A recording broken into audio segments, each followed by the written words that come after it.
nagiging rapist yung tao ni wala mang kasong rape? Kaya narito po kami ngayon sa inyong harapan upang ipaliwanag po kung ano ba ang tunay na pagkatao ni Pastor Kibuloy. Si Pastor Kibuloy ay hindi rapist. Si Pastor Kibuloy ay walang kasong rape. Yes! Tama! Woo!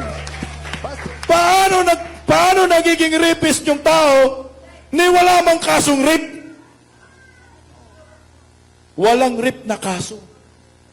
Yung hinaharap na kaso ni Pastor Apollo si Kibuloy, gawa-gawa lang.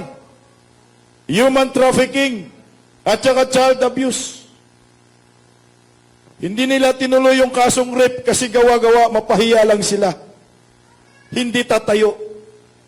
Paano nagkaroon ng kasong rape? Pumunta sa KOJC. Nagdala ng 5,000 na mga kapulisan ng gobyerno ni Marcos ang hinahanap ginto. Heartbeat daw eh.